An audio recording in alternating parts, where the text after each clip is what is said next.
Welcome to Peace Now. My name is Trudy Quaife. I'm a member of Bethlehem Neighbors for Peace. We're a local organization of friends and neighbors, and we've been advocating for peace and justice for well over a decade. I'm your host today, and I'm joined by Jon Flanders. Good afternoon. Thanks for being here, Jon. You're welcome. Let me just tell you a little bit about Jon. He's a retired railroad worker from CSX. He's a longtime union activist, and he's the local organizer of the James Connolly Forum series, which is what you see here. Jon is also a photographer, and he's over the past decade, he's documented most of the activism in the Capital Region that's involved either environmental or union activism or peace and justice issues. He's also a writer. He's written for CounterPunch, The Monthly Review, Truth Out, Labor Notes, and he's well known in the Capital Region for his activism. So let's start out with how you became an activist. What were the issues that first drew you to activism? Well, I think like a lot of people of my generation, the Vietnam War was a big turning point.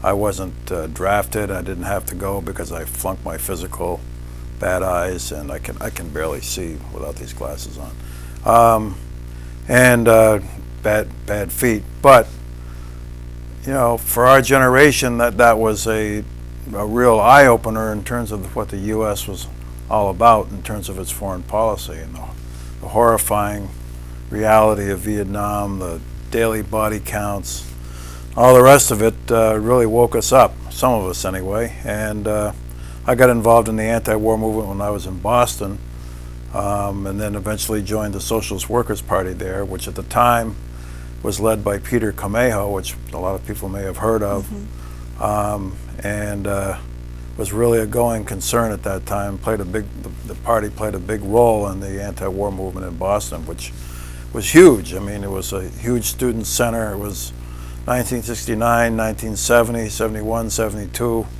the height of the anti-war activity.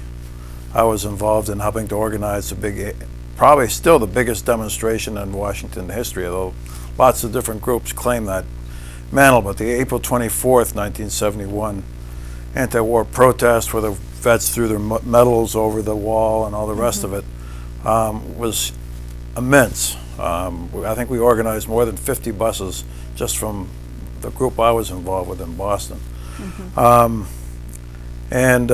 So that was basically the issue that awakened me to politics and why you need to be involved, because if you don't get involved, politics will happen to you.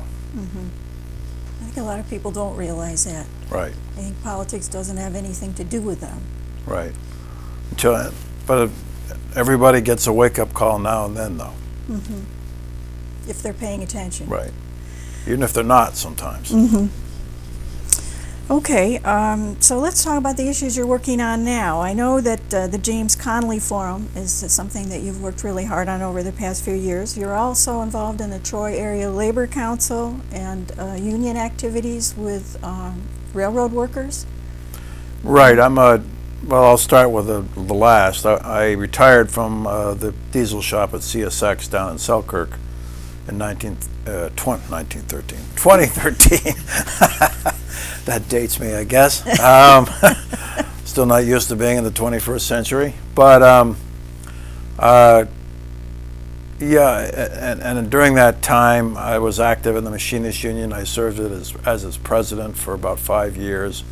And I helped to found Railroad Workers United, which is a cross-craft group that attempts to unify rail workers around a common agenda, despite the fact that we're divided into something like 15 different unions.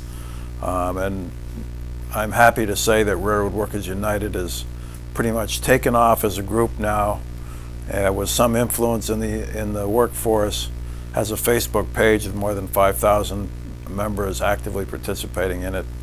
And has become recognized as some force to be dealt with by the labor leadership, I would have to say, which is one of the things we wanted to do.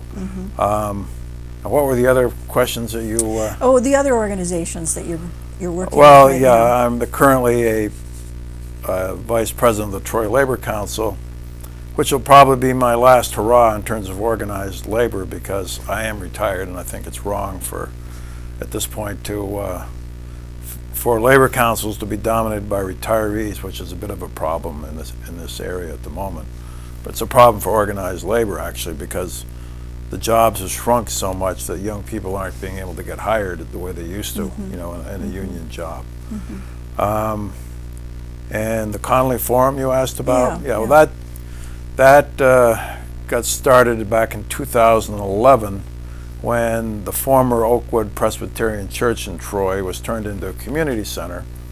And a friend of mine sort of manages it, and she was looking for activities to go on there, and I said, well, maybe I'll try to organize a forum series, bring in speakers. And we've managed to do that, and our inspiration has been James Connolly. The new book by Jon Flanders is here on the table about Connelly, who was a leader of the Easter Rebellion in Ireland that ended up founding the current Irish Republic. Connelly, we just in fact in Troy had a commemoration of Connelly's execution by the British in 1916. It's the 99th anniversary. He led the rebellion in Dublin that was crushed by the British, but politically was successful, you can say, in the sense that now at least part of Ireland is technically free from British influence, if not economically free. And Connelly was a socialist, a labor leader, a national. Lived in Troy? He lived in Troy for 2 years in the neighborhood where I live and where the forum takes place. And it seemed to me to be to symbolize what we wanted to do with a forum that would be a socialist forum, a labor-oriented forum, and supports national liberation for oppressed people. And we've had a pretty good luck in getting a lot of good speakers there in the last, now it's 4 years. 4 years.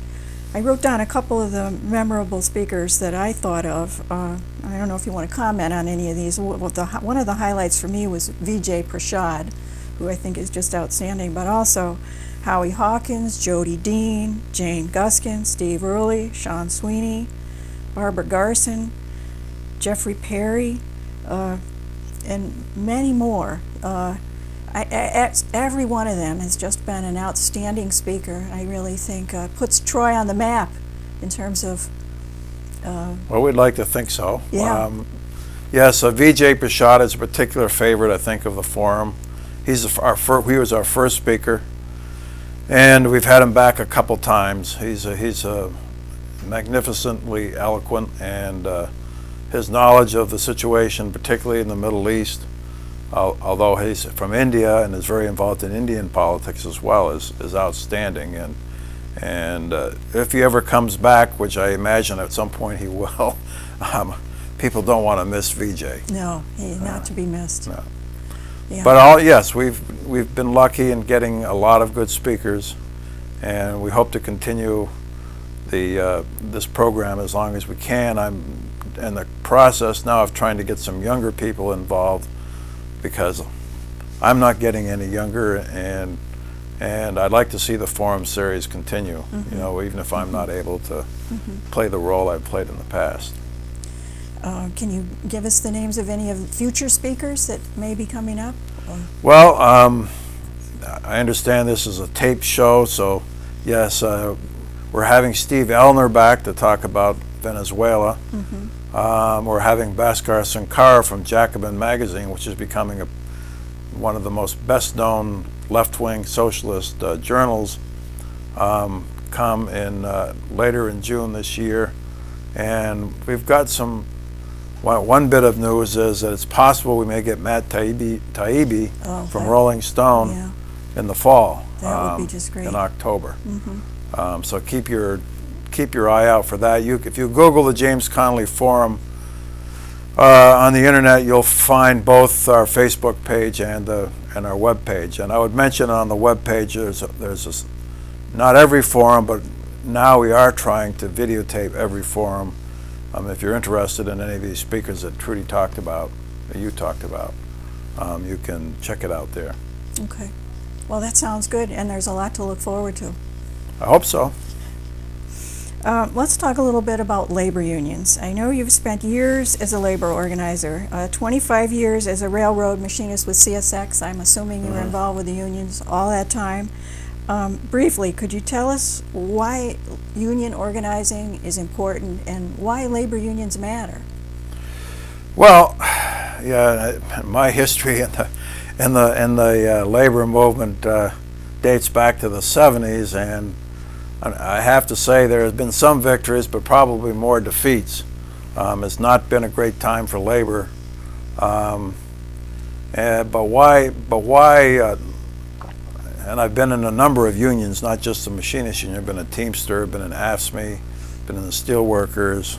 Trying to think if there's any others, iron workers. But the unions are still important because they're the basic defense organization that workers have on the job, and I don't see that ever going away. Even if we get the most ideal form of government, socialist government that I could think of, workers will still need to be organized on the job to protect their basic rights, because you can never rule out the possibility of somebody that's their boss or manager or whoever trying to harm them in some way. It's just a basic defense organization for the workers, and unfortunately we're living in an era which has been characterized as a neoliberal capitalist area, where the owners of the big corporations are doing their best through buying politicians in Washington to do away with a lot of the things that labor has won since the 1930s and the great upsurge of the CIO in those days. So on the other hand, we see hopeful signs with the organizing of fast food workers, for example. The fight for $15 minimum wage is gaining momentum. And I think that part of the problem in the United States is that the people ruling class who runs this country, the wealthy and their corporations, have always been able to maintain that while we are mostly middle class, we're not divided into classes the way Europe was, or Latin America is. But that has become more and more problematic for them to argue as the standard of living of most working people gets driven down. In fact, I read recently that Hillary Clinton and other politicians no longer even want to use the word middle class. Hillary Clinton is talking about everyday people, whichever that means. They don't want to say working class, because that then defines, holy good grief, it's we've got two classes, the rich and the working class. And that means that Marx was right, that there's going to be class conflict, and who knows what's going to happen to our wonderful capitalist system. So they're scrambling now to find some other way to characterize the majority of people who are not rich. And so I guess everyday people is Clinton's version, and other politicians are trying other things out. They want us to think we're doing okay. Well, they actually know we're not. Yeah, of course they would like you to think they're doing okay, but they also want to obfuscate the reality of the class division between most people and the 1% who own and control corporations. Why do you think unions are in such decline right now?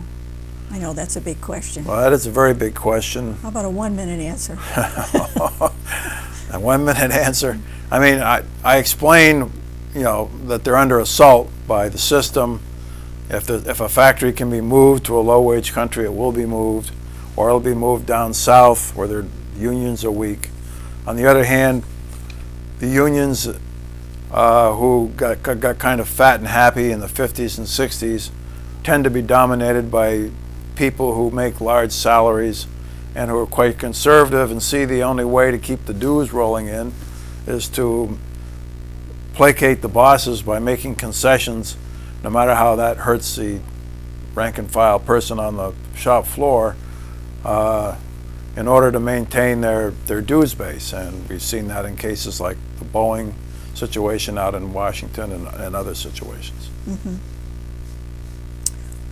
Okay.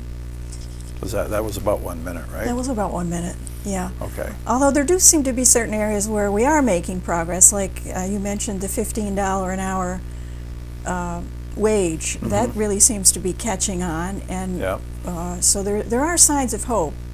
Yes, there Would are. you say I mean, that? that's what I look at it. You know, we're not in a situation today with a working class in the United States where we were, let's say, in 1930 during the Great Depression, when the country was massively industrialized and industrial workers didn't have unions. Today, any industrial workers that are left with unions are basically hoping to hang on a little bit longer. And we have a huge number of people working in the retail sector and fast food joints and nursing homes, and are being horribly exploited in these situations. But these are places that are much harder to organize than a giant factory in Detroit with 40,000 auto workers. So, you know, it's going to take some imagination and trial and error for labor to move forward in this kind of a situation. Okay. We've got probably a little over 10 minutes left, so I'd like to move on to talk a little about the oil trains. This is something new to the Capital Region in the last couple years. We're now seeing these oil trains coming through Albany to the port, carrying this Bakken crude, which is highly flammable, and some people have referred to these trains as bomb trains.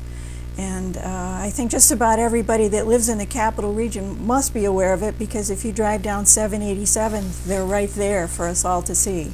So as a rail worker, I wonder what your perspective is on that. What do you think about these bomb trains? Well, first of all, it took me a while to sort of get my head around the whole issue, because as a railroad worker working in the Selkirk yard, very dangerous cargo was going by me. Some of it more dangerous than the oil trains, although they are very dangerous, all the time. In fact, we had, quite a few years ago now, a propane car go over the hump, blow up, and shoot down the track for more than a mile. While I was there, the whole shop had to be evacuated, and that was quite something. But I feel that what the reason that people are concerned about these trains, of course, is because of the great disaster in Quebec, at the Lac-Mégantic, Quebec, where the town was devastated and more than almost 50 people killed. And what I think has happened is that people have woken up to the fact that, whoa, all this very dangerous stuff is going by not far from me on the rails, and what kind of danger am I in? Whereas in the past, the railroads were like the giant in the background that nobody thought about. You know, it was like the way people think about the electrical wires that run in front of their house. That's the train. You know, the reason that the oil trains have become such an issue is because of the massive expansion of fracking for oil in the Bakken district of North Dakota, and a lot of that is very dangerous and explosive, as opposed to the normal crude oil that we're used to thinking about.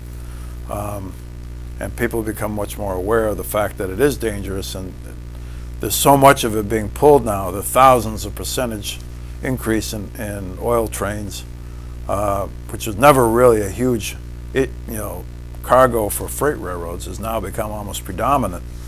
And you just can't avoid some derailments and accidents when you have that much of an increase in the freight. From the railroad workers' perspective, I don't think too many of them want to see that freight go away, although I think it will, because fracked oil is very prone to depletion. But it means jobs for railroad workers. But at the same time, I think there's a growing realization, I've seen it on the Facebook page that RWU has, that, whoa, this stuff is dangerous, and I'm sitting right in the front of it, going down the tracks, and God knows what could happen if it derailed on me. So it's been interesting to see the kind of change in attitude. But the organization that I'm a member of still as a retiree, Railroad Workers United, doesn't have a position of banning the trains, but they're very concerned about working with environmentalists to make the railroads safer in general. And that is a common goal, and it's certainly in the workers' interest, and very much so in the workers' interest, to have the public on their side when it comes to safety, because there's so many things that are being shortchanged, whether it's tracks, locomotives, the ungodly hours that rail crews work that are very dangerous. They're highly subject to fatigue. And then when they get out of the train, they have to hop into a van with a driver being paid the minimum wage, which is almost as dangerous to them as running down the track, in some cases more. So there are a lot of there's common ground between environmentalists and rail workers that I think is possible, and that's something we need to work on. So it seems at the same time we've got this increased rail traffic and more than ever cargo that could be possibly explosive. We've also got issues with the the track safety, the reduction in the size of the crews, crew fatigue, and there's probably more. Right, the size of the crew is a definite issue at the moment, because on the BNSF railroad owned by Warren Buffett, which is one of the premier oil train haulers in the Class 1 railroads, they tried to get a single person crew contract passed, and thanks a lot to Railroad Workers United and the workers on that railroad, they overwhelmingly voted it down. But this is out there. The railroads would love to be able to run most freight trains with one person in the cab and use a computer to control most of what goes on. And I think it's an extremely bad idea for a lot of reasons. How many crew members are on one of those bomb trains at this point? Two. One in the front, one in the back? No, both in the cab, Both the in the cab. engineer and conductor. The conductor's role on a freight train is to keep tabs on what they're pulling, because some things have to be dropped off here, some things dropped off there, or they pick this up or pick that up. The engineer's job is simply to run the train properly, observing all the red signals, speed limits, and all the rest of it. And I suppose the other crew member helps to keep that person awake. Of course, and there's many. The conductor position is basically being treated now as an apprenticeship. I mean, and if you eliminate that job, where are you going to train to be an engineer? You know, I mean, that's a big question that the people who are and the carriers and the corporations that want to have one person don't want to really deal with. You know, you want an oil train going through your town, but somebody who's only had experience on a simulator and never been in the engineer's seat before? I don't think so. It almost seems like it's an accident waiting to happen. Well, yeah, I mean, accidents are going to happen in the rail industry. We just had a terrible, at the time that we're talking, a terrible Amtrak wreck, a derailment. And there's lots of reasons for them. Another issue is track maintenance. Track maintenance is absolutely critical. And in my opinion, the railroads are skimping on that. It's all about profits. These are huge corporations, Short-term make goals. billions of dollars.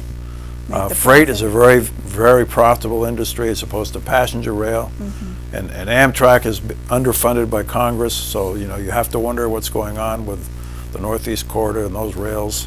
We'll see. But you think there's at least an increasing awareness among the crew and the people that work for the railroad that this is an issue? Oh yeah, they absolutely know about it. I mean, you know, the attitudes vary between just sort of dismissing it as ignorant people in the public to others who are starting to realize, hey, this stuff is dangerous. It's very dangerous. And I got 100 cars behind me going down the road at 50 miles an hour. What's going to happen if I hit a bad patch of track? Yeah. Well, we've actually only got 5 minutes left. So okay. One thing I wanted to ask you is, what are some of the other hazardous materials that are traveling through Albany every day that people might not be aware of? Is there nuclear waste? Is that?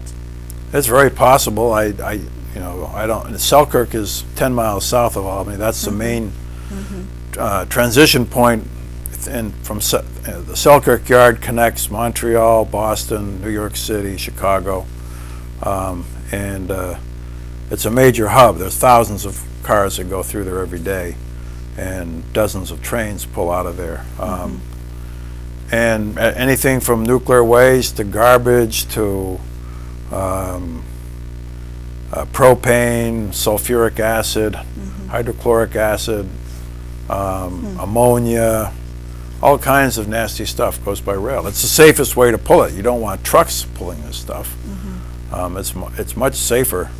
It's not something, as long as you have an industrial civilization, you need these chemicals, you're going to want to pull them on the rails. The question is, what's going to be the most important thing? The profit for the carriers or the safety of the public when this is going on? Okay. Let's talk a little bit about some of the other things that you do now that you're retired, or even before you retired. We've only got 3 minutes, so it's going to have to be quick. But you also have documented through photos all sorts of events over the last decade, and they're all available online if people want to take a look. And at the end of this, we'll have John's email if anyone wants to email him to have access to all the photos. It's just a real treasure. I think it's made such a difference. And the other thing that you've done is your journalism, the articles that you've written. Can you remember any highlights? What are some of the things that you write about? What do you like to write about? Well, I mean, I like to write about things I know. You know, I'm not, I don't pretend to know about, I'm not an academic, you know, although I have read fairly widely, but so I tend to write things about the railroad industry, labor, and so on. Or I reviewed some books, and I've written some other pieces over the years. As for the photography, I regard that as a movement building exercise. I mean, that you try to portray activists and activisms in a positive light and show that they're real people with real issues and what the issues are.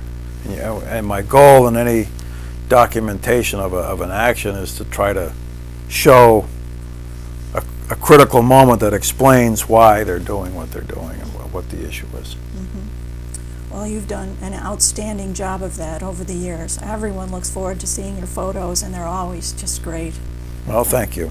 We try. Well, I think it encourages people to come out, too. I hope so. That's part of my goal. Well, I think it's worked. Yeah. We've really only got about a minute. As an activist, can you think of any issues that you probably will be working on in the future, in addition to what you're working on now? Well, the environmental issues. My mother came from the Seneca Lake region where that gas storage issue is going on, and I went out with Howie Hawkins and some other Greens to a big protest over the winter in freezing weather, and I imagine I'll be out there again. I heard just as this is being taped, Josh Fox just got arrested at Seneca Lake, so that'll probably help publicize their issue, which is pretty huge. It's really important, right? Yeah. I think people need to find out more about that. Right. Okay, well, thank you so much for joining me here today. I hope you'll come back. There's lots more we could talk about. Okay. And thank you all for joining us. Please join us for future shows where we'll be talking about how the endless wars have affected our local and national economies. We'll be talking more about drones and the potential for nuclear war. Thank you.